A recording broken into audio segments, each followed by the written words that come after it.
গত জুমায় আলোচনা করেছিলাম হযরতে আদম আলাইহিস সালাতু ওয়াস সালামের জীবনী সম্পর্কে। আপনাদেরকে কিছু ধারণা দেওয়ার আমি চেষ্টা করেছি। আল্লাহ তাআলা যদি তৌফিক দান করেন, সেই ধারাবাহিকতা বজায় রেখে আজকেও হযরতে আদম আলাইহিস সালাতু ওয়াস সালামের জীবনী সম্পর্কে আপনাদের সামনে আলোচনা করব ইনশাআল্লাহ। আদম আলাইহিস সালাতু ওয়াস সালাম, কোরআনুল কারিমে তার নাম এসেছে 25 বার। আল্লাহ তাআলা তার নাম কোরআনুল কারিমে 25 বার বলেছেন এবং 9টা সূরার মধ্যে আদম আলাইহিস সালাতু ওয়াস সালামের ব্যাপারে আলোচনা করা হয়েছে এবং আদম আলাইহিস সালাতু ওয়াস সালামের ব্যাপারে আরো বিভিন্ন সূরায় আলোচনা করা হয়েছে। তার মধ্যে 9টা সূরার মধ্যে তার নাম ধরে 25 বার তার নাম এসেছে। সেই 9টা সূরার মধ্যে আল্লাহ তাআলা তার নাম উচ্চারণ করেছেন। আর বিভিন্ন সূরার মধ্যে আল্লাহ পাক রব্বুল আলামিন তার আলোচনা করেছেন। তার মধ্যে সূরা বাকারাতে আদম আলাইহিস সালাতু ওয়াস সালামের ব্যাপারে অনেকগুলো বিষয় আল্লাহ তাআলা আলোচনা করেছেন। সূরা বাকারার 31 নম্বর আয়াত, 33 নম্বর, 34, 35 এবং 37 নম্বর আয়াত। তারপরে দ্বিতীয় নম্বর সূরা আলে ইমরানের 33 নম্বর আয়াত এবং 59 নম্বর আয়াত। 3 নম্বর সূরা মায়েদার 27 নম্বর আয়াত। 4 নম্বর সূরা আরাফের 11 নম্বর, 19 নম্বর, 26 এবং 27 নম্বর, 31, 35 এবং 172 নম্বর আয়াত। 5 নম্বর সূরা বনী ইসরাঈলের 61 এবং 77 নম্বর আয়াত। 6 নম্বর সূরা কাহাফের 50 নম্বর আয়াত। 7 নম্বর সূরা মারিয়ামের 58 নম্বর আয়াত। 8 নম্বর সূরা তোহার 115, 116, 117, 120, 121 এবং 9 নম্বর হলো সূরা ইয়াসিনের 60 নম্বর আয়াত। এই 9টা সূরার মোট 25 জায়গায় আদম আলাইহিস সালাতু ওয়াস সালামের নাম উচ্চারিত হয়েছে। আদম আলাইহিস সালাতু ওয়াস সালামের নাম আছে, বলেন আলহামদুলিল্লাহ। আদম আলাইহিস সালাতু ওয়াস সালামকে আল্লাহ তাআলা বানিয়েছিলেন জান্নাতের বাইরে এবং তার মৃত্যু নিয়ে ইখতিলাফ আছে। কেউ বলেছেন হিন্দুস্তানে সে মারা গেছে, কেউ বলেছেন মক্কায়, কেউ বলেছেন শাম দেশে। আল্লাহ পাক রব্বুল আলামিন তার দাম্পত্য জীবনে 120 জোড়া সন্তান দান করেছিলেন, বলেন সুবহানাল্লাহ। আল্লাহ পাক রব্বুল আলামিন আদম আলাইহিস সালাম সহ পৃথিবীর মধ্যে যতগুলো মানুষ বানিয়েছেন, 4টা ধাতু দিয়ে, 4টা বস্তু দিয়ে মানুষ বানিয়েছেন। 1 নম্বর আগুন, 2 নম্বর পানি, 3 নম্বর মাটি, 4 নম্বর বাতাস। আগুন, পানি, মাটি, বাতাস, এই 4টা জিনিস দিয়ে আল্লাহ পাক রব্বুল আলামিন মানুষকে বানিয়েছেন এবং আদম আলাইহিস সালাতু ওয়াস সালামকেও বানিয়েছিলেন। আমাদের আলোচনা ছিল যে আদম আলাইহিস সালাতু ওয়াস সালামকে আল্লাহ পাক রব্বুল আলামিন ফেরেশতাদেরকে বললেন যে তুমি সেজদা করো, তোমরা সবাই সেজদা করো। সবাই সেজদা করলো ইল্লা ইবলিস। শুধু ইবলিস সেজদা করলো না এবং সে যুক্তি দিল আল্লাহ তাআলার সামনে যে আমি আদমের থেকে শ্রেষ্ঠ। এই চিন্তা ভাবনা ফেরেশতাদের মধ্যেও ছিল, কিন্তু তারা মুখে প্রকাশ করে নাই যে আমরাই আদমের থেকে বড়। কিন্তু যখন আল্লাহ তাআলা ফেরেশতাদেরকে বললেন যে কিছু জিনিসপত্র সামনে দিয়ে বললেন যে বড় দেখি এগুলোর নাম কি, তখন ফেরেশতারা বলতে পারলো না। কিন্তু আল্লাহ তাআলা আদম আলাইহিস সালাতু ওয়াস সালামকে সেই ইলম দান করলেন, সে দেখে দেখে বলে দিল যে এগুলো হলো এই বস্তু। তখন আল্লাহ তাআলা আবার ফেরেশতাদেরকে বললেন যে তোমরা যদি সত্যবাদী হয়ে থাকো তাহলে তোমরা বলো দেখি তোমরা বড় না আদম বড়। তখন ফেরেশতারা সবাই মিলে বলল যে না, আমাদের থেকে আদমই শ্রেষ্ঠ। সুবহানাল্লাহ। এখন আদম আলাইহিস সালাতু ওয়াস সালাম সেই জায়গার মধ্যে থাকলো। শয়তান আদম আলাইহিস সালাতু ওয়াস সালামের কাছে 3টা-4টা জিনিস চেয়ে নিয়ে দুনিয়ার মধ্যে চলে আসলো। শয়তান ইবলিস দুনিয়ার মধ্যে আসার কারণ হলো যে সে আদমকে সেজদা করে নাই এবং আল্লাহ পাক রব্বুল আলামিনের হুকুম মানে নাই। শয়তান কিসের জন্য শয়তান হলো? 1 নাম্বার, সে আদম আলাইহিস সালাতু ওয়াস সালামকে তুচ্ছ মনে করলো যে আমি হলাম আগুনের নূরের তৈরি আর সে হলো মাটির তৈরি। নিজেকে বড় মনে করলো, আদম আলাইহিস সালাতু ওয়াস সালামকে তুচ্ছ মনে করলো। 2 নাম্বার, আল্লাহ তাআলার আদেশ অমান্য করলো, আল্লাহ তাআলার আদেশ সে মানলো না। 3 নাম্বার, সে নিজেকে অনেক বড় মনে করলো যে আমি বড়, আমি শ্রেষ্ঠ। 4 নাম্বার, সে সত্যকে প্রত্যাখ্যান করলো। আল্লাহ তাআলা তাকে সত্যের সন্ধান দিল, কিন্তু সে সেটাকে প্রত্যাখ্যান করে ফেললো। এই কয়েকটা বিষয় যখন আল্লাহ পাক রব্বুল আলামিন দেখলেন যে ইবলিসের মধ্যে আছে, এই আজাজিলের মধ্যে আছে, তখন আল্লাহ পাক রব্বুল আলামিন সে যে জান্নাতের যে দারোয়ান যে ছিল, তার চাকরি আল্লাহ তাআলা নষ্ট করে দিলেন, যে এখানে থাকার তোমার দরকার নাই। সে জান্নাতের মধ্যে মাঝে মাঝে বিশ্রাম করত, সে জান্নাতের মধ্যে থাকার অধিকার সে হারিয়ে ফেললো। একটু খেয়াল করে শোনেন। 1 নাম্বার কি, শয়তান যখন বিতাড়িত হয়ে গেল, আজাজিল যখন অভিশপ্ত যখন হলো আল্লাহ তাআলার কাছে, সে জান্নাতে থাকার অধিকার হারিয়ে ফেললো।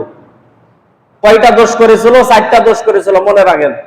তাহলে সে 4টা দোষ করেছে একটা হুকুম অমান্য করার কারণে। আমরা কত শত হুকুম অমান্য করে, একটু হিসাব মিলাতে হবে যে হুজুর শুধু আজাজিলের কথা, ইবলিসের কথা বলে, আমাদের কথা না। একটু নিজের জীবনের সঙ্গে একটু মিলাতে হবে। 1 নাম্বার কি অমান্য করলো? 1 নাম্বার হলো আদম আলাইহিস সালাতু ওয়াস সালামকে সে তুচ্ছ মনে করলো। আমিও তো মনে করি যে আমি ভালো, দুনিয়ার সব খারাপ, মানে আমি অন্য মানুষকে তুচ্ছ মনে করি। এটা হলো বদগুণ, ইবলিসের গুণ। বদ খাসলত ছিল ইবলিসের মধ্যে, যে সে অন্যকে তুচ্ছ মনে করতো। তাহলে এই দোষ আমাদের ভিতরে রাখা যাবে না, এটা বদগুণ। গুণ 2 প্রকার, একটা হলো ভালো গুণ, একটা হলো খারাপ গুণ। এটা একটা খারাপ গুণ, এটা আমাদের মধ্যে রাখা যাবে না। তারপরে কি করলো? আল্লাহর আদেশ অমান্য করলো। আমরা কত শত আল্লাহ তাআলার আদেশ অমান্য করতেছি, একটু হিসাব মেলাতে হবে। অভিশপ্ত হলেন ইবলিস, আর শাস্তি কি কি পরে বলতেছি। তারপরে কি হলো? নিজেকে বড় মনে করলো। আমি তো বড় মনে করি নিজেকে, যে আমি সব থেকে বড় হুজুর, আর বড় হুজুর কেউ নাই। আমি এলাকার ভিতর সব থেকে টাকা পয়সাওয়ালা, আর কেউ বড় টাকা পয়সাওয়ালা নাই। আমি সব থেকে ক্ষমতাশালী ব্যক্তি, এর থেকে আর বড় ক্ষমতাশালী ব্যক্তি নাই। আমি সবসময় নিজেকে বড় মনে করি। নিজেকে যে বড় মনে করে, আসলে সে প্রকৃত বড় নয়। আল্লাহ পাক রব্বুল আলামিন বলেন যে মান তাওয়াযা লিল্লাহ ওয়া রাফাআহুল্লাহ, যে নিজেকে যত বেশি বিনয়ী করে দিবে, আল্লাহ পাক রব্বুল আলামিন দুনিয়ার মধ্যে নয়, শুধু আখিরাতে আল্লাহ পাক রব্বুল আলামিন তাকে উচ্চ সিংহাসনে পৌঁছায় দিবেন। এই জন্য সব সময় নিজেকে ছোট মনে করব। 4 নাম্বার, সে সত্যকে প্রত্যাখ্যান করে। সত্যকে প্রত্যাখ্যান করেছিল। আমরা আল্লাহ তাআলার কত হুকুম, কত সত্য বিষয়, সত্য জানার পরও আমরা প্রত্যাখ্যান করতেছি, মিথ্যাকে সাপোর্ট করতেছি। মিথ্যাকে আমরা, সত্যকে মিথ্যা দিয়ে আমরা ঢেকে দিচ্ছি। এগুলো চলে ইবলিসের বৈশিষ্ট্য। এই সমস্ত বৈশিষ্ট্য থেকে, এই সমস্ত বদগুণ থেকে আল্লাহ তাআলা আমাদেরকে হেফাজত করুন, বলেন আমিন। পরিণাম ফল কি হলো? এই বদগুণগুলো তার মধ্যে থাকার কারণে পরিণাম ফল হলো জান্নাত থেকে সে বিতাড়িত হলো। জীবনে কোনোদিন সে জান্নাতের মধ্যে যেতে পারবে না। ইবলিস জান্নাত থেকে বিতাড়িত হলো। তারপরে সে অভিশপ্ত হয়ে গেল। তারপরে আল্লাহ পাক রব্বুল আলামিন দুনিয়ার মধ্যে তাকে নামিয়ে দিয়েছেন। তার পায়ে সুন্দর জুতা ছিল, তাকে অপমান করার জন্য এক পায়ের জুতা খুলে নিয়েছেন, একটা জুতা সে পায়ে দিয়ে আছে। তারপরে কি করলেন? লালতের তখ্ত তার গলার মধ্যে পরাইয়া দিলেন। তার একটা চোখ অন্ধ বানাই দিলেন, কানা করে দিলেন একটা চোখ। সম্মানিত মুসল্লিয়ানে কেরাম, একটা অপরাধ করার কারণে যদি এই মাপের যদি শাস্তি যদি হয়, এবং পরিষ্কার করে দিয়েছেন দুনিয়ার মানুষের কাছে যে এ তোমাদের প্রকাশ্য দুশমন, একটা হুকুম অমান্য করার শাস্তি যদি এই হয়, আমরা কত শত হুকুম অমান্য করি, তাহলে আমাদের কি ধরনের শাস্তি হওয়া দরকার বলেন? কত শাস্তির আমরা মেজদাক, কত শাস্তির আমরা আসামি হয়ে আছি। আল্লাহ তাআলা হেফাজত করুন, বলেন আমিন। এখন আল্লাহ পাক রব্বুল আলামিন ফেরেশতাদেরকে বললেন যে ফেরেশতারা, এখন তোমরা আদমকে জান্নাতের মধ্যে নিয়ে যাও। আলোচনা তো মনে আছে আপনাদের, এই পর্যন্তই ছিল তো আলোচনা। এখন আদম আলাইহিস সালাতু ওয়াস সালামকে জান্নাতের মধ্যে নিয়ে গেলেন। জান্নাতের মধ্যে এত নিয়ামত আল্লাহ তাআলা দিলেন, কিন্তু আদম আলাইহিস সালাতু ওয়াস সালামকে বললেন যে আদম, এটা এত বড় জান্নাত, এই জান্নাতের সমস্ত নিয়ামত গুলো খাও, মন ভরে জান ভরে সমস্ত কিছু তুমি খাও, ঘোরাঘুরি করো, চলাফেরা করো, কিন্তু ওই যে জান্নাতের কোনায় যে একটা গাছ দেখতেছো, ওই গাছের কাছে তুমি যাবা না, ওই গাছের ফল তুমি খাবা না। এবং ওই গাছের গোড়ায় আবার একটা ফেরেশতাও রাখলেন যে শোনো, যদি কোনোভাবে আদম যদি এখানে আসে, তাহলে কিন্তু ওকে ফিরাইয়া দিও।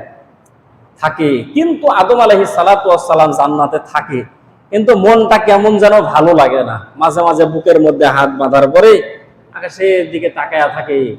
আল্লাহ তাআলা জিজ্ঞেস করে যে আদম, মন টন খারাপ নাকি? আদম আলাইহিস সালাতু ওয়াস সালাম কোনো উত্তর দেয় না, তাকায়া থাকে। আচ্ছা বলেন দেখি, মানুষের মনে কি চায়, মানুষের মনে কি আশা, কি ব্যথা, কি দুঃখ, কি দরদ, এটা দুনিয়ার কেউ যদি না বুঝে, একজন বুঝে, তিনি হলেন আল্লাহ। তো আল্লাহ পাক রব্বুল আলামিন আদম আলাইহিস সালাতু ওয়াস সালামের মনের দুঃখ বেদনা বুঝতে পারলেন। আদম আলাইহিস সালাতু ওয়াস সালাম তন্ময় অবস্থায়, মানে অর্ধেক ঘুম অর্ধেক জেগে আছে, এরকম অবস্থার মধ্যে আল্লাহ তাআলা তার বাম পাজরকে কুদরতি ভাবে অপারেশন করে একটা হাড্ডি বের করলেন। কেউ বলেছেন হাড্ডির টুকরা, কেউ বলেছেন আবার গোশতেরও টুকরা, তাফসীরের মধ্যে আসছে। একটা হাড্ডি বের করলেন, প্রসিদ্ধ রাওয়ায়াত হলো হাড্ডি, একটা হাড্ডি বের করলেন।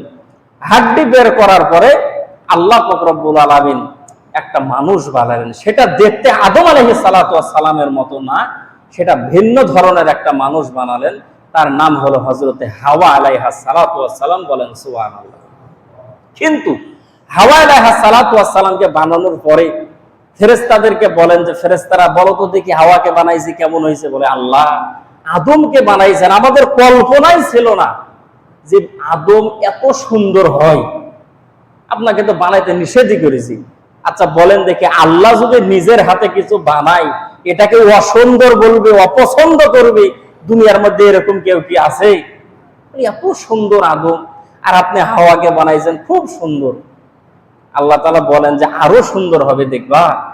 এই কথা বলে আল্লাহ তাআলা জান্নাত থেকে এক মুষ্টি চুল, হাওয়া আলাইহাস সালাতু ওয়াস সালামের মাথার মধ্যে চুল ছিল না, এক মুষ্টি চুল আল্লাহ পাক রব্বুল আলামিন আমাদের আম্মা জানের মাথার মধ্যে লাগাই দিয়েছেন। বলেন সুবহানাল্লাহ।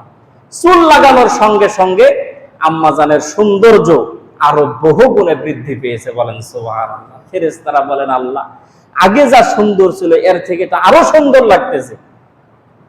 এখন এখান থেকে একটা বিষয় হলো, নারীদের মাথার চুল এটা হলো জান্নাতি পোশাক, এটা হলো জান্নাতি পোশাক। আল্লাহ রাসূল বলেন যে কোন নারী যদি রাস্তা দিয়ে যদি চুল খোলামেলা অবস্থার মধ্যে যদি চলাফেরা করে, যতটা চুল পর পুরুষে দেখবে, কবরের মধ্যে জাহান্নামের মধ্যে সেই চুলগুলো এক একটা সাপ হয়ে তাকে দংশন করতে থাকে।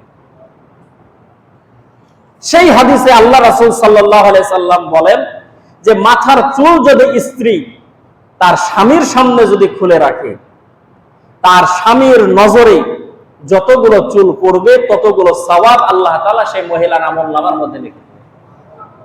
একই চুল স্বামীর সামনে যদি খোলা রাখে তাহলে সওয়াব হয়, অন্য মানুষে দেখলে গুনাহ হয়। তাহলে এই কথাটা, এই মেসেজটা বাড়িতে দেওয়ার প্রয়োজন আছে না নাই? তার প্রয়োজন আছে, অবশ্যই আছে। সম্মানিত মুসল্লিনে কিরাম, তাহলে নারীদের মাথার চুল এটা জানোতার বিষয় না, এটা হলো জান্নাতের পোশাক।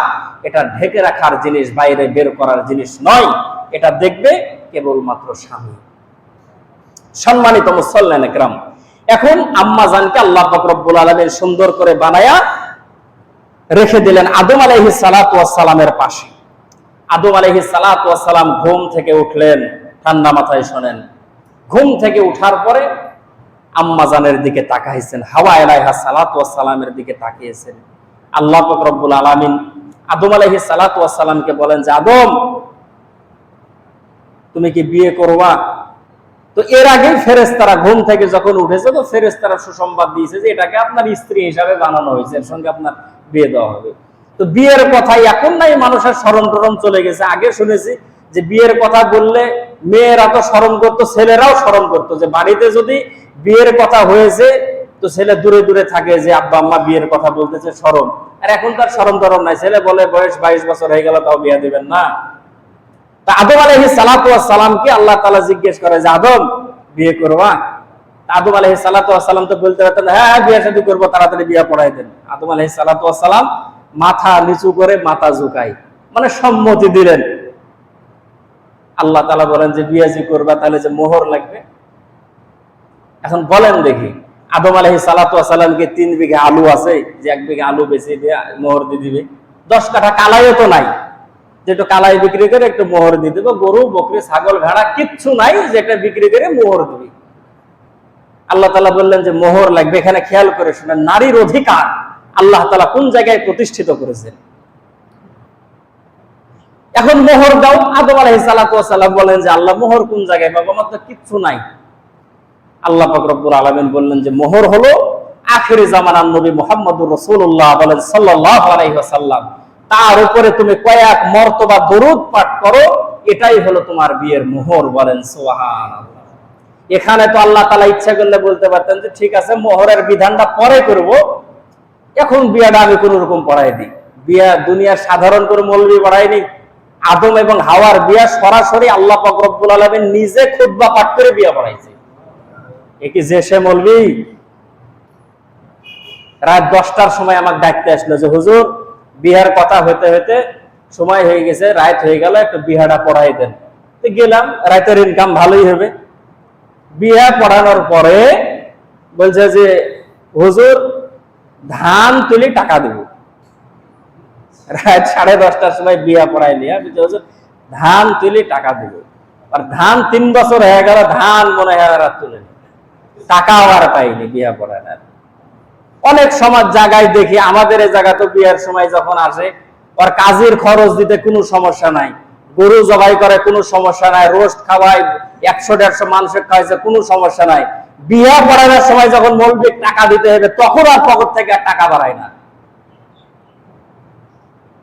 এই কয়েকদিন আগে একটা বিয়া পড়াতে যা মসজিদ সাহেব বলে দিয়েছে 1000 টাকা দেন। ওই মুরব্বী বলছে জীবনে 1000 টাকা দিনি, 300 টাকা দিয়ে কত বিয়া পড়ানো। আমি আপনি মৌলবি মারা কল। আমি সাথে সাথে বলেছি যে আপনি মৌলবি মারা কল। 1000 টাকা মৌলবি দিল আর জান শুকায় যায়, দিতে যায় না। কিন্তু এটা পরিবর্তন করতে হবে। আমার সমাজের যারা আছেন বাইরে যখন বিয়ে নিয়ে যাবেন 1000 টাকা কি খুব বেশি টাকা নাকি? হুজুর এক দিয়ে দিবেন, হুজুর জান ভরে দোয়া করে দিবে, স্বামী স্ত্রী সারা জীবন সংসার করবে, আত্মীয় স্বজন সারা জীবন ওরা চলাফেরা করবে, বিয়ে তো করবে, আর 1000 টাকা দিতে জান শুকাই দিচ্ছে। 1000 টাকা ওই মুরব্বী বলছে আমি জীবনে দিইনি। তাহলে চিন্তা করেছেন ওই মৌলবি মারা কল হয়। এরকম কিছু মানুষ আছে সমাজে যে মৌলবি জব্দ করার কারণে কিছু মানুষ দাঁড়াই থাকে যে মৌলবি কেমন করে জব্দ করা যায়, এরকম মানুষ কিছু থাকে। আমিও নিয়ত করে থইছি যে সম্মানই যাই ঠিক মতো দিবে না, জানাজা ফ্রি পড়াই, বিয়েও ফ্রি পড়াবো, কিন্তু অসম্মানের নামে অসম্মানী করবে এটা মেনে লওয়া যাবে না। জানাজা ফ্রি পড়াইতে ফকির হয়ে গেছি, তো তোর বিয়াও আরো 10টা বিয়া করতে ফ্রি বিয়া পড়াবো, কিন্তু তুমি টাকা কম দিবেন, 200 টাকা দিয়ে বলবেন যে আমার গায়ের মৌলবি 200 টাকা করে দিই, ওই কৈফত অন্তত পক্ষে আমার কাছে চলবে না। জানাজা ফ্রি পড়াই, তোমার বেটার বিয়েও ফ্রি পড়াই দেবে। সম্মানিত মুসল্লিন ইকরাম, আল্লাহ তাআলা নিজে খুতবা পড়ালেন।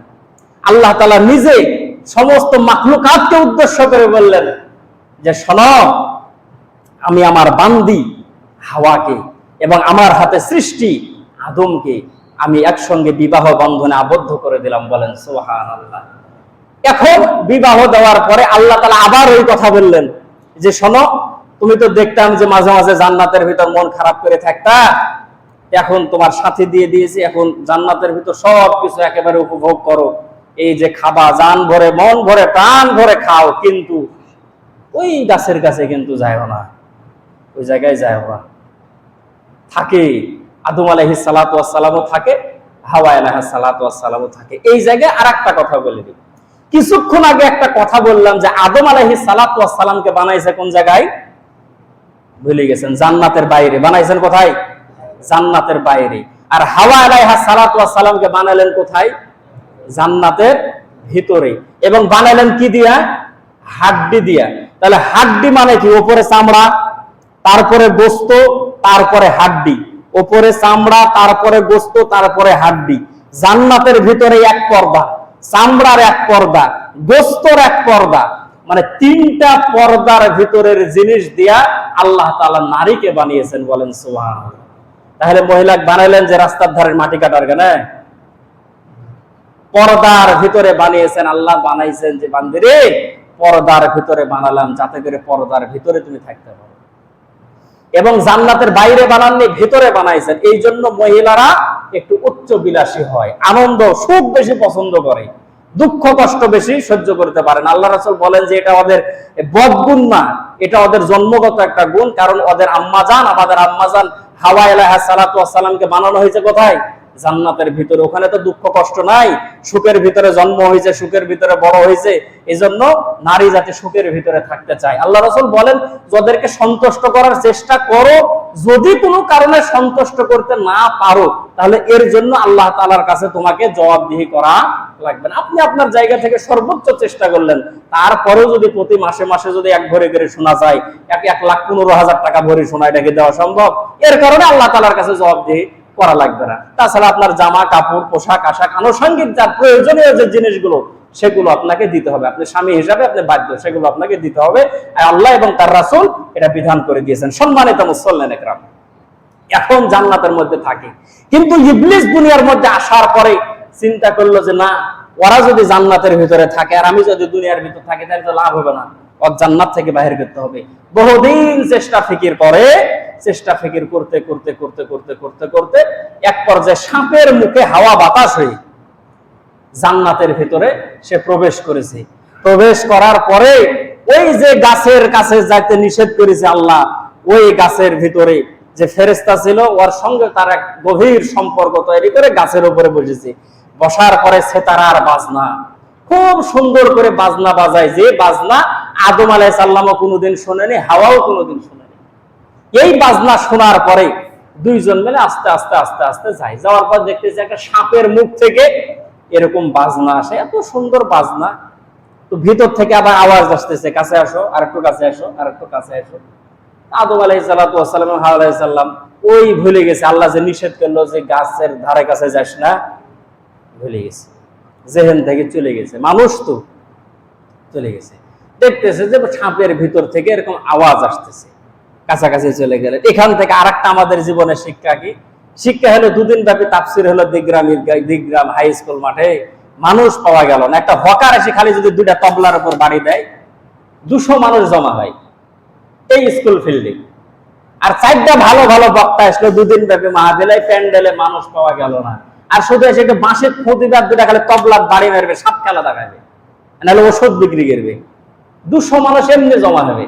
তাহলে বোঝা গেল যে বাজনা শুনলে, ঢোলের তবলার আওয়াজ শুনলে স্বাভাবিক মানুষ তাদের পিছনে পিছনে ছুটতে থাকে। কথা কি বুঝতে পেরেছেন? দিন, ইসলাম, ধর্ম মানুষ কম বুঝি, বাঁশির আওয়াজ শুনলে মানুষ চলে যায়। আমি তো দেখেছি হকার রেখেছে, হকার 50টা মানুষ এমনি বসে আছে, কোনো কাজ নাই। আর জালসাদ লেখে আমরা বাদ আসর থেকে শুরু হবে, এশার পর বলে প্রধান বক্তা না আসলে যাবো না, মুসানির নেই। এখন ওই খুব সুন্দর আওয়াজ, আদম আলাইহিস সালাতু ওয়াস সালাম, হাওয়া আলাইহিস সালাম দুইজনে গেছে। এখন ওদের দুইজনকে দেখি বাজনা থামাই দিয়েছে। বাজনা থামাই দিয়ে হাউ মাউ করে কাঁদতেছে। আদম আলাইহিস সালাম, হাওয়া আলাইহিস সালাম জিজ্ঞেস করে, কি ব্যাপার? জান্নাত তো শান্তির জায়গা, এই জায়গায় তো কান্নাকাটি করার জায়গা না, দুঃখ কষ্ট নাই, তুমি কান্দো কেন? বলে, আমি তো আমার দুঃখে কান্দি না, আমি তো কান্দি তোমাদের দুঃখে কান্দি। আমাদের দুঃখে মানে? বলে, তোমাদেরকে আল্লাহ তাআলা জান্নাতের ভিতরে রাখিছে, এটা বেড়ানোর জন্য রাখিছে, ঘুরতে আসছো তোমরা, এখানে অল্প দিন থাকবা, তারপর এখান থেকে তোমাদেরকে বের করে দিবে, দুনিয়ার যাবে, তারপরে মরি যাবে। কি বলিছে? এখানে অল্প দিন থাকবা, দুনিয়ার চলে যাবে, তারপরে মরে যাবে। আদম আলাইহিস সালাম বলল, মরা কি? মরা তো আর জানে নাকি, কেউ তো মারা যায়নি। বলে, মারা যাবো কি মানে? এই যে তোমার মুখ নড়ে, মুখ আর নড়বে না, কথা বলতে পারবে না। এই যে চোখ নড়ে, চোখ আর নড়বে না, কথা বলতে পারবে না। এই যে চোখ আর নড়বে না, দেখতে পাবে না। এই যে শ্বাস প্রশ্বাস নাও, এই শ্বাস প্রশ্বাস আর নিতে পারবে না, পা চলবে না, হাত চলবে না, ভিতর দেহ করে থাকবে। এটা এই কথা শুনলে মানুষের আর হোশ ঠিক থাকে? এই কথা বলে ও চুপ করে আছে। কিছুক্ষণ পর আবার বলছে যে, শোনো, তোমাদের কি ইচ্ছা হয় না যে জায়গা সারা জীবন থাকবে? তাহলে হয়, এত শান্তির জায়গা তো ইচ্ছা তো হয় যে সারা জীবন থাকবে। তাহলে শোনো, আমি তো কান্দি, আমার বয়স অনেক, এগুলোর বিষয়ে আমার খুব ভালো অভিজ্ঞতা, আমি তোমাদের প্রতিবেশী, তোমাদের শুভাকাঙ্ক্ষী। তুমি যদি জান্নাতের ভিতরে যদি সারা জীবন যদি থাকতে যদি চাও, তাহলে এই গাছের ফল খাও, ফল খাওয়ার সঙ্গে সঙ্গে হয়ে যাবে ফেরেশতা, আর সারা জীবন এই জায়গা থাকবে, কোনোদিন মরবে না, এখান থেকে তোমাকে বাহির করাও হবে না। চিন্তা করেছেন শয়তানের কি কুমন্ত্রণা? এই কথা বলে গাছের 5টা ফল ছিঁড়ে হাওয়া আলাইহিস সালাতু ওয়াস সালামের হাতে দিয়েছে। সে নিয়ে আসছে, নিয়ে আসার পরে আদম আলাইহিস সালামকে বারবার বলে যে, নেন খাই। আদম আলাইহিস সালাম বলে, না। পরে হুঁশ হয়েছে, আল্লাহ যে যাইতে নিষেধ করেছিল তাও গেলাম, গাছের ফল তাও নিয়ে আসলে, খবরদার খাইস না। স্ত্রীকে নিষেধ করে, এই খবরদার, আছে এগুলো থাক। খায় না। আদম আলাইহিস সালাতু ওয়াস সালাম একা একাই ঘুরে, এই ফাঁকে হাওয়া আলাইহিস সালাতু ওয়াস সালাম একটা ফল খাইছে। খাওয়ার পর বহুদিন আছে, কিচ্ছু হয়নি। পরে জিজ্ঞেস করতেছে যে 5টা ফল যে ছিল কই? তো 4টা বের করেছে, বলে আরেকটা যে ছিল, বলে আরেকটা খাইছি। খাওয়ার পরে কিচ্ছু হয়নি, কোনো বদ প্রতিক্রিয়া আম্মাজানের ভিতরে পড়ে নাই। এরকম ভাবে শয়তান একদিন 2 দিন না, ওই মাঝে মাঝেই আসে আর কান্দে, কান্দার পরে বলে আমি তোমাদের এই শুভাকাঙ্ক্ষী এতদিনে ফল খেলা না, অল্প সময় পর বাইরে চলে আসবে। এখান থেকে আমাদের জীবনেরও শিক্ষা আছে। যদি আপনি দেখেন যে আপনার বাড়িতে যে মানুষ আছে, আপনার আব্বা আছে, আপনার বড় ভাই আছে, আপনার বোন আছে, এর থেকে যদি দেখেন যে আপনার পাশের বাড়ির মানুষ আপনার দরদ বেশি দেখায়, তাহলে বুঝতে হবে যে আপনার বাপ বেটার ভিতর গন্ডগোল লাগানোর কেন ষড়যন্ত্র করছে। মহিলাদেরকে দেখবেন বাড়ির যাওয়ার পর ফট করে সাওয়াল কোলে নেবে, এত সুন্দর সাওয়াল আর দাদি জীবনে কোলে নেয় না। কথা বুঝেন নেই? অন্য বাড়ির মহিলা এসে কোলে নেবে না, এত সুন্দর সাওয়াল নি, কোলে নি থাকতেই মন চায়, কিন্তু দাদি জীবনে কোলে নিল না। সাওয়ালের ওজন যে কবে যাওয়ার দাদি জানে না, মানে বইয়ের ভিতরে একটা বিষ ঢুকাই দিল যে তোর শাশুড়ের থেকে আমি তোকে বেশি ভালোবাসি। তাহলে শাশুড়ে বয়ে গন্ডগোল লাগবে না? এই জন্য খেয়াল রাখতে হবে। প্রতিবেশী পরিচয় দিল। এখানে আদম আলাইহিস সালাতু ওয়াস সালাম আরেকটা জিনিস জানার দরকার ছিল, তার পরিচয়টা ভালো করে জানেনি। যে বলেছে যে আমি তোমাদের শুভাকাঙ্ক্ষী, এই কথা শুনেই ভুলে গেছে। এই জন্য তাফসিরের মধ্যে আব্দুল মাজেদ দারিয়াবাদী রহমতুল্লাহ আলাইহি তিনি লিখেছেন যে কোন বক্তা যখন তোমাদের সামনে ওয়াজ করতে আসবে, কেউ যখন তোমাকে উপদেশ দিতে আসবে, তখন ওয়াজ শোনার আগে বক্তা চেক করো যে বক্তা 1 নাম্বার না 6 নাম্বার। কারণ আদম আলাইহিস সালাতু ওয়াস সালাম চেক করে নাই যে বক্তা কয় নাম্বার, ওয়াজ শুনেছে আর বিপদে পড়েছে। কথা বুঝেন নাই? এই জন্য বক্তার ওয়াজ শোনার আগে বক্তাকে চেক করতে হবে যে বক্তা কেমন। এই বিষয়টা এখন আমাদের বাংলাদেশে এই সমাজের জন্য, হাল জামানোর জন্য খুব বেশি জরুরি। আমাদের দেশে এত বক্তা, মানুষ বিপদে পড়ে গেছে যে কোন বক্তার ওয়াজ শুনবো। কদিন আগে আর বক্তা হইতে তো অন্য কিছু লাগে না, এলেম কালামের দরকার নাই, খালি সুর লাগবে আর বড় একটা টুপি লাগবে। মানুষ মনে করে যত বড় টুপি তত বড় বক্তা, তত বড় হুজুর। এলেম কালাম লেখাপড়ার কিচ্ছু দরকার নাই, খালি বড় জুব্বা গায়ে দিলে, মুখে দাঁড়িয়ে থাকতে, মাথাতে একটা বড় টুপি দিলে এই বড় হুজুর। আর ভিতরে যে কি আছে এটা দেখার সময় মানুষের নাই। এই জন্য মানুষের ভিতরে সংখ্যা, মানুষের ভিতরে ইখতিলাফ বেশি। কদিন আগে এক মৌলবি আমাদের দেশে বক্তব্য দিয়েছে, এই কদিন আগে এসএসসি এর রেজাল্ট হয়েছে। ও মৌলবি ঘরের ভিতর বসে থেকে বলছে যে শোনো, তোমার ওই মৌলবি এই জন্য বুঝাচ্ছে যে বক্তা অ্যাকসেপ্ট করতে হবে। বলছে যে শোনো, তোমার যে পরীক্ষার রেজাল্ট হলো, এসএসসির যে রেজাল্ট হলো, তোমার গার্লফ্রেন্ড যদি পরীক্ষায় যদি খারাপ রেজাল্ট করে, যদি ফেল করে থাকে, তাহলে এখনই তুমি তোমার ওই গার্লফ্রেন্ড মানে বুঝতে পারছেন, মানে বান্ধবী আর প্রেমিকা আর কি, তুমি এখনই একটা মেসেজ লেখো। লেখে কি বলবে মেসেজে?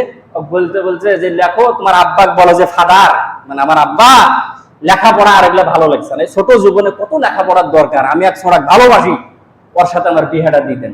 বক্তব্য দিছে কে? মৌলবি। তাহলে এই বক্তব্য যদি শুনে, আচ্ছা ইসলামের ভিতরে এটা কি জায়েজ আছে? মানে যাই শুনবে তাই বিপদে পড়বে। কদিন আগে আরেক মৌলবি আমাদের দেশে বক্তব্য দিল যে কোন শরীর দেখে যদি তোমার ভালো লাগে তাহলে ওটাই ভালো তোমার। তাহলে দেশে হুজুরেরও অভাব নাই, বক্তব্যেরও অভাব নাই, মানুষ শুনে আর বিপদের ভিতর পড়ে। এই জন্য আব্দুল মাজেদ দারিয়াবাদী রহমতুল্লাহ আলাইহি বলেন যে যেই বক্তার ওয়াজ শুনবা তার আগে বক্তা চেক করো যে বক্তা 1 নাম্বার না 2 নাম্বার। যদি 2 নাম্বার বক্তা হয় ওয়াজ শোনো না, না হলে বিপদে পড়বা। আদম আলাইহিস সালাতু ওয়াস সালাম চেক করে নাই যে বক্তাটা কয় নাম্বারে, ওয়াজ শুনে নিলাম, ওয়াজ যেমনি শুনলো তেমনি বিপদ কাছে আসলো। দেখতেছে যে একটা ফল নাই, বলে তুমি তাও খাই নিয়েছো। একদিন 2 দিন নয়, শয়তান 100 বছর বুঝাইছে শুধু হাওয়া আলাইহিস সালামে। আচ্ছা শয়তানকে পারতো না আদমে বুঝাইতে? আদমের কাছে যায়নি যে যদি মুঠি মেরে দেয়, বেটা সওয়াল রাগ বেশি যে বারবার কানের কাছে গান গান করিস, গেছে কার কাছে? মেয়ের কাছে। বারবার যাই বুঝাইছে কতদিন? 100 বছর বুঝাইছে। 100 বছর বুঝানোর পরে একটা ফল খাইছে, কিছু হয় নাই। তারপরে হাওয়া আলাইহিস সালাতু ওয়াস সালাম আদম আলাইহিস সালামে বুঝাই, এই শোনেন খান, আমি একটা খেলাম, কিছু হলো না, খান, তাহলে ফেরেশতা হয়ে যাবে, এই জায়গায় সারা জীবন থাকবো, খান একটা খান। একদিন 2 দিন বুঝাই নাই। আব্দুল মাজেদ দারিয়াবাদী রহমতুল্লাহ আলাইহি বলেন হাওয়া আলাইহিস সালাম আদম আলাইহিস সালামকে বুঝাইছে 100 বছর। তখন আদম আলাইহিস সালাম চিন্তা করলো যে তাই তো, হাওয়া খাইলো আর কিছু হলো না, আমি খাওয়ার পরে হয়তো কিছু হবে না। যেমনি ফল বলে ফল বের করো, ফল বের করতেছে, তো 3টা ফল বের করেছে। 3টা ফল আদম আলাইহিস সালাম খেয়েছে, বলে আরেকটা ফল পাই, বলে আরেকটা ফল নাই। 3টা ফল। তখন আদম আলাইহিস সালাম 2টা নিজের কাছে রেখেছে, একটা দিয়েছে হাওয়া আলাইহিস সালামকে। এখান থেকে শরীয়তের ফারায়েজ হয়েছে, ফারায়েজ সম্পদের ফারায়েজ, যে মেয়েরা পায় 1 ভাগ, বাপের সম্পত্তির মেয়েরা পায় 1 ভাগ, ছেলেরা পায় কয় ভাগ? 2 ভাগ। এই জন্য এখান থেকে শরীয়তের সম্পদের ফারায়েজ হয়েছে যে আদম আলাইহিস সালাতু ওয়াস সালাম নিজের জন্য রেখেছেন 2 ভাগ, স্ত্রীকে দিয়েছেন 1 ভাগ। আরেকটা ফল যে লুকায় রাখলো হাওয়া আলাইহিস সালাম, ওটা কি হবে? শরীয়ত এটাকে বাদ দেয় নাই, বলে এটা রেখেছে নিজের জন্য, ওটা নিজের জন্যই থাকবে। স্বামীরও দুয়ানা পাই যাবে, মোহরানা ফ্রি পাই যাবে। বলেন সুবহানাল্লাহ, দিয়ে দিয়েছে শরীয়ত। এখন ফল যেমনি আদম আলাইহিস সালাতু ওয়াস সালাম একটা খালো, খাওয়ার সঙ্গে সঙ্গে তার শরীরের মধ্যে যে জান্নাতি পোশাক ছিল, সঙ্গে সঙ্গে পোশাকটা খুলে গেল। হাওয়া আলাইহিস সালাম খালো, পোশাকটা খুলে গেল। অস্থির হয়ে গেল দুইজন, কি করব? আঞ্জির গাছ ছিল, 3 গাছ, মানে ডোমর গাছ। এই গাছের পাতা আদম আলাইহিস সালাতু ওয়াস সালাম দিলেন 3টা, হাওয়া আলাইহিস সালাতু ওয়াস সালাম দিলেন 5টা, নিজের শরীর ঢাকার জন্য। এখান থেকে শরীয়তের আরেকটা বিধান হয়েছে যে পুরুষ মানুষ যদি মারা যায় তার কাফনের কাপড় হবে 3টা, মহিলা মানুষ যদি মারা যায় তার কাফনের কাপড় হবে 5টা। বলেন সুবহানাল্লাহ। গাছ থেকে যখন পাতাগুলো যখন ছেড়ে, ডোমর গাছের পাতা আপনি এখনো ছেড়ে দেখবেন, দেখবেন যে রস বেশি পড়ে, টপ টপ টপ টপ করে আঠা দেখেন পড়ে, তো টপ টপ করে আঠাগুলো পড়েছে। গাছ থেকে আওয়াজ আসে যে মালিক, দোষ করলো আদম আর হাওয়া, ভুল করলো ওরা, আর আমার গাছ থেকে এসে আঠা ঝরালো, আমার রক্ত ঝরালো, কারণটা কি? বলে হাওয়ার কারণে যেহেতু তোমার রক্ত ঝরেছে, তোমার তো একদিন ঝরলো, বন্ধ হয়ে গেল, কিন্তু হাওয়া দুনিয়ার মধ্যে যাবে প্রতি মাসে 3 দিন, 5 দিন, 7 দিন ঝরবে। শুধু তার না, নারী জাতি যতদিন কিয়ামত পর্যন্ত হবে আল্লাহ পাক রব্বুল আলামিন এই বিধান করে দিয়েছেন। বলেন সুবহানাল্লাহ। সম্মানিত মুসল্লিয়ানে কেরাম, এখন আদম আলাইহিস সালাতু ওয়াস সালাম এবং হাওয়া আলাইহিস সালাম নিজের শরীর রাখলেন। এখান থেকে আরেকটা কথা, অনেক শিক্ষা, যে তার জান্নাতি পোশাক গাছের কাছে গেছে, খুলে নাই, ফলগুলো নিয়ে আসছে, তারপরে খুলে নাই। খুললো কোন সময়? যখন সে ফলটা যখন খেয়ে ফেলেছে, তখন জান্নাতের পোশাক খুলে গেছে। আল্লাহ তাআলার হুকুম যখন অমান্য করলো। এখন আমাদের সমাজে দেখা যায় নারীদের শরীরের মধ্যে ঠিক মতো কাপড় থাকে না, পুরুষের শরীরের মধ্যেও ঠিক মতো কাপড় থাকে না। তাহলে বোঝা যায় যে মানুষের গুনাহ যখন বেশি বেড়ে যায়, আল্লাহ পাক রব্বুল আলামিন মানুষের শরীর থেকে তেমনি ভাবে ইজ্জতের পোশাককে খুলে ফেলে। মানুষের গুনাহ যত বাড়বে, মানুষের ইজ্জতের পোশাক আস্তে আস্তে তত খুলে যাবে। এই জন্য শরীর থেকে পোশাক খাটো হওয়া, ছোট হওয়া, এটা ভালো গুণ না। বুঝতে হবে যে আমার মেয়ে ছোট পোশাক পরে, মানে আমার মেয়ের গুনাহ বেশি। আমার বিবি খাটো পোশাক পরে, মানে আমার বিবির গুনাহ বেশি। আমি নিজে খাটো পোশাক পরি, মানে আমার উপরে আল্লাহ অসন্তুষ্ট, আমার গুনাহ বেশি। কারণ যার গুনাহ বেশি হয়, আল্লাহ তাআলা ইজ্জতের পোশাক তার শরীরের মধ্যে রাখেন না। এটা বোঝা যায় আদম আলাইহিস সালাতু ওয়াস সালামের যুগে। এখন আদম আলাইহিস সালাতু ওয়াস সালাম নিজের শরীর ঢাকার জন্য ব্যস্ত, হাওয়া আলাইহিস সালাতু ওয়াস সালামও নিজের শরীর ঢাকার জন্য ব্যস্ত হয়ে গেলেন, শরীরটা ঢাকার জন্য। আল্লাহ পাক রব্বুল আলামিন বললেন যে আদম, এখানে আর তোমরা থাকতে পারবে না। এই জান্নাতের যে নাজ নিয়ামত তোমাদের জন্য রেখেছিলাম, এখানে থাকতে পারবে না। এখন অনেক মানুষের মাথার ভিতর, মানুষের মাথা তো বহুত ধরনের চিন্তা, যে হুজুর হাওয়া আলাইহিস সালাম যে আগে একটা খালো, তাহলে ওটাতেই যদি অল্প কিছু যদি সমস্যা হতো, তাহলে তো পরে আর আদম খেতো না। আর আদম না খেলে আর দুনিয়াতে আসতো না, জান্নাতের ভিতরে থাকা হতো। ওটা খালো কেন? আর খাওয়ার পরে কিছু হলো না কেন? মুফাসসির ইকরামগণ এটারও ব্যাখ্যা দিয়ে দিয়েছেন যে শোনেন, আদম আলাইহিস সালাতু ওয়াস সালাম হলেন মানব জাতির সমুদ্র। আর আদম আলাইহিস সালাতু ওয়াস সালামের তুলনায় আম্মা জান হাওয়া আলাইহিস সালাতু ওয়াস সালাম হলেন 1 ফোঁটা পানি। কথা কি বুঝেছেন? উনি হলেন আদম আলাইহিস সালাতু ওয়াস সালাম হলেন সমুদ্র, আর সমুদ্রের তুলনায় হাওয়া আলাইহিস সালাতু ওয়াস সালাম হলেন 1 ফোঁটা পানি। 1 ফোঁটা পানি যদি সমুদ্রের মধ্যে নাপাক পানি যদি 1 ফোঁটা যদি পড়ে, তাহলে সমুদ্রের পানি নাপাক হয় না। সমুদ্রের মধ্যে যদি বেশি আবর্জনা, আরো নাপাক পানি যদি যায়, আর পানিটা যদি চলমান হয়, বহমান যদি হয়, তাহলে সমুদ্রের পানি নাপাক হয় না। আদম আলাইহিস সালাতু ওয়াস সালাম হলেন সমুদ্র। আদম আলাইহিস সালাতু ওয়াস সালামের তুলনায় আম্মাজান হাওয়া আলাইহিস সালাতু ওয়াস সালাম হলেন এক ফোঁটা পানি। এই জন্য হাওয়া আলাইহিস সালাতু ওয়াস সালাম খেয়েছে, তার উপরে প্রতিক্রিয়া হয় নাই, জান্নাত থেকে বের করে দেয় নাই, কারণ পুরা সমুদ্রের পানি ভালো ছিল। কারণ আদম আলাইহিস সালাতু ওয়াস সালাম ভালো ছিল, কথা কি বুঝেছেন? আদম আলাইহিস সালাম ভালো ছিল, কিন্তু সমুদ্রের পানি যদি নষ্ট হয়ে যায় তাহলে ভালো পানি পাওয়া বড় মুশকিল। আপনার এক বালতি পানি যদি নষ্ট হয়ে যায় তাহলে আপনি টিউবওয়েল থেকে পানি ভরতে পারবেন, কিন্তু আপনার পুরা টিউবওয়েলের পানি যদি নষ্ট হয়ে যায় তাহলে আপনি ভালো পানি পাবেন কোথায়? আম্মাজান হাওয়া আলাইহিস সালাতু ওয়াস সালামের প্রতিক্রিয়া পুরা সবার উপরে পড়ে নাই। কেন? কারণ পুরাটা ভালো ছিল। আদম আলাইহিস সালাতু ওয়াস সালাম উনি হলেন মানব জাতির সমুদ্র, তিনি ভালো ছিলেন। তার পিঠে ঘোষা দিয়ে আল্লাহ পাক রব্বুল আলামিন তার সন্তান থেকে শুরু করে কিয়ামত পর্যন্ত যতগুলো মানুষ দুনিয়ার মধ্যে আসবে সবাইকে আল্লাহ পাক রব্বুল আলামিন বানিয়েছেন এক ঘোষাতে, সুবহানাল্লাহ। এই জন্য আদম আলাইহিস সালাতু ওয়াস সালাম খাওয়ার সঙ্গে সঙ্গে এটার যে একটা ক্রিয়া সেটা কাজ করেছে, দুনিয়ার মধ্যে চলে আসবে। এই সময় আল্লাহ পাক রব্বুল আলামিন বললেন যে তুমি যাবা, এর সাথে সাথে হাওয়া তো যাবে এবং যে ইবলিস শয়তান সেও চলে যাবে। গাছের গোড়ায় যে ফেরেশতাটাকে যে পাহারা দিয়ে থাকলেন তাকে ডাকলেন, যে বললেন যে আরে তোকে যে রাখলাম গাছের গোড়ায়, আর বললাম যে আদম যদি ভুলেও যদি এই জায়গায় চলে যায় তাহলে তুই বাধা দিবি, যে তুই কোন জায়গায় গেছিলি? বলে এমন বাজনা বাজাইছে আল্লাহ, আমারও হুঁশ নাই, বাজনা শুনে আমারও অন্যদিক মন ছিল। আল্লাহ তাআলা বললো যে ঠিক আছে তুইও দুনিয়ার ভিতরে যাবি। সবাইকে আল্লাহ তাআলা দুনিয়ার মধ্যে পাঠালেন। জিবরাইল আলাইহিস সালামকে বললেন যে জিবরাইল, আদম আর হাওয়া তো দুনিয়ার মধ্যে যাবে, বেশ কিছুদিন দুনিয়ার মধ্যে থাকবে, কিন্তু ফসল আবাদ পানি করতে যে ওদের সময় লাগবে, এতদিন কি কাটায়? অতএব জান্নাতের অনেকগুলো ফল নিয়ে যাও এবং ওখানে ফ্রিজ আপ করে দাও, নষ্ট হবে না। যতদিন পর্যন্ত তারা জমিন থেকে ফসল উৎপাদন করতে না পারবে ততদিন পর্যন্ত জান্নাতে খানাগুলো তারা দুনিয়ার মধ্যে খাবে। সুবহানাল্লাহ। চলে আসলো, গাছের গোড়ায় যে ফেরেশতা ছিল বলে তুই জিন্দা যাবি না। আল্লাহ তাআলা হুকুম দিয়ে তাকে একটা পাথর বানাই দিলেন। এবং এখন যে বর্তমান যে হজরে আসওয়াদের যে হজরে আসওয়াদ, এটা ছিল হজরে সুফায়েদ, একটা সাদা পাথর ছিল, হয়ে গেছে হজরে আসওয়াদ, কালো পাথর। এই হজরে আসওয়াদ পাথর আল্লাহ তাআলা ওই ফেরেশতাকে বানাই দিলেন। কোন ফেরেশতা? যে ফেরেশতা ছিল গাছের গোড়ায় পাহারাদার।